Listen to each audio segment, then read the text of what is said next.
Yang kedua itu Bu ya, bagaimana supaya pada saat kita bermuhasabah kita tidak terjebak dalam perenungan dosa. Muhasabah itu adalah cara kerja taubat. Muhasabah itu efeknya dua-duanya bagian dari taubat. Pertama, melupakan dosa, namanya move on. Set, antum jadi semangat. Tapi orang yang semangat lupa dengan dosanya bisa terjebak lagi, kan setan nggak mau diem Pak.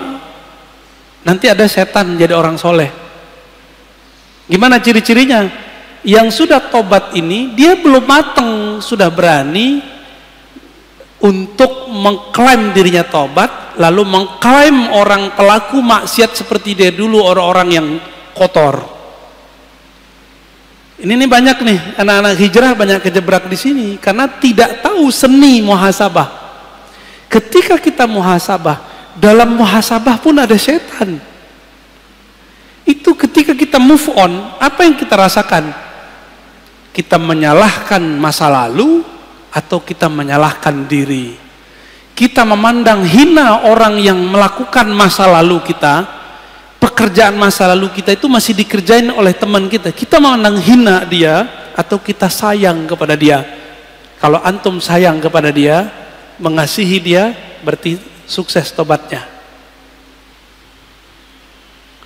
Innallaha yuhibbut tawwabin. Terjemahannya apa? Allah cinta orang yang tobat. Itu terjemahan antum. Kalau terjemahan ilmu ma'rifatnya beda lagi. Allah cinta para pendosa yang sadar dari dosanya.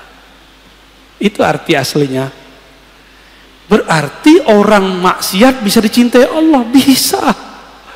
Maka saya katakan ke dalam diri saya yang suka maksiat, kepada teman-teman saya yang masih maksiat, Allah bisa jatuh cinta kepada kita, kepada antum semua. Yang penting mau tobat. Lah Ustadz, saya tobat besok ngerjain lagi. Udah tobat lagi. Sambalado, nggak apa-apa. Tobat sambalado itu disebut tawwab, ghaffar. Apa arti ghaffar?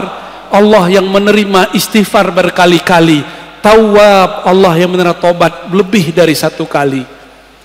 Tolong jangan dengarkan lagi kalam ustadz yang dipinjam lisannya oleh setan dan mengatakan tidak boleh tobat berulang-ulang, tobat nanti saja. Itu setan yang ngomong Pak.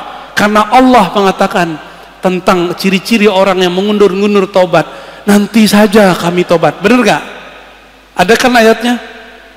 Ada ayatnya. Tar aja tobatnya, kata kiai tobat itu cukup sekali. Nggak bener, tobat itu berkali-kali. Maka ada lafaz tasdik, tawwab. Coba tanya kepada orang ahli nahwu sorof, apa arti tawwab?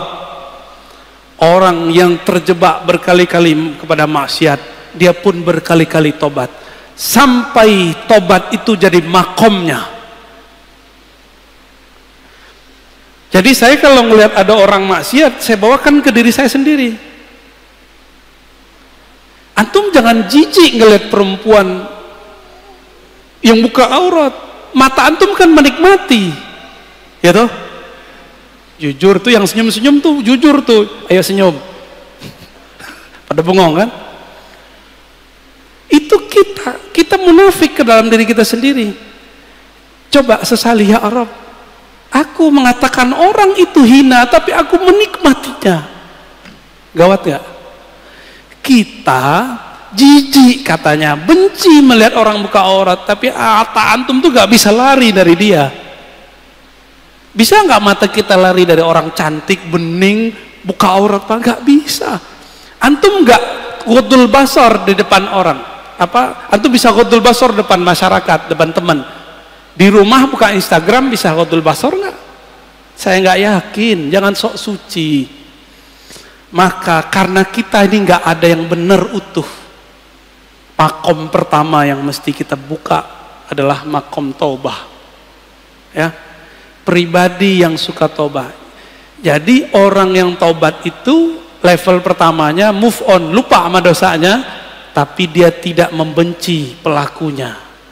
Ada yang kedua, selalu ingat maksiatnya. orang begini, kalau dia punya guru mengajarkan tobat, dia tahu cara tobat. Kalau dia tobat, selalu ingat ciri-cirinya banyak nangis, banyak merindingnya. Kalau ingat begitu, selalu ingat dirinya yang hina. Orang begini nggak sempet mikirin orang. Jadi kenapa ada orang hijrah, habis itu ngata-ngatain temannya, padahal baru kemarin sore hijrah. Berarti dia hijrah baru pakaian dan fikrahnya, belum nafsnya. Bisa paham kenapa teman antum sekarang musuhin antum. Kenapa teman kita dulu, teman-teman ngopi bareng, ngafe bareng, sekarang malah ngajak berantem terus di grup, malah nggak mau lagi semajelis. Itu karena dia baru di sini hijrah, tapi di dalam ini belum hijrah. Apalagi kolbunya, ya.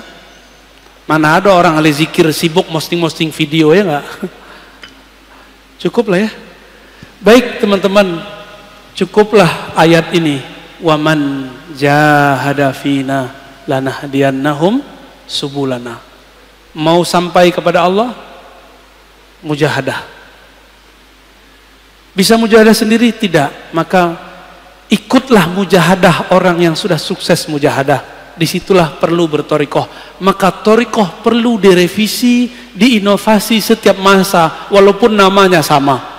Torikohnya Naqsyabandiyah, tapi ada revisi di dalamnya. Zikirnya nggak perlu direvisi, tapi metode mujahadahnya direvisi. Qadiriyahnya direvisi. Jangan kaku bertorikot. Bukankah Syekh Abah Anom juga merevisi? Bukankah Syekh Ahmad Khatib Sambas juga merevisi? Dari 2 torikot digabung jadi 1. Bukankah Abul Hasan Syazili juga merevisi? Bukankah Imam Maulana Khalid An-Naqsyabandi juga merevisi 5 torikot? Bukankah Syaziliyah Darqawiyah juga merevisi? Semua mereka merevisi. Tapi kok nyampe sekarang torikot jadi kaku, orang-orangnya jadi saklek. Berarti ada yang tidak beres dalam keilmuan bertorikoh. Maka ambillah ilmu ini dari orang berilmu, jangan dari orang yang tidak berilmu. Wassallallahu ala Muhammad subhanakallahumma wa bihamdika asyhadu an la ilaha illa anta astaghfiruka wa atubu ilaik. Assalamualaikum warahmatullahi wabarakatuh. Masih ada waktu salat syuruk, ya, silakan.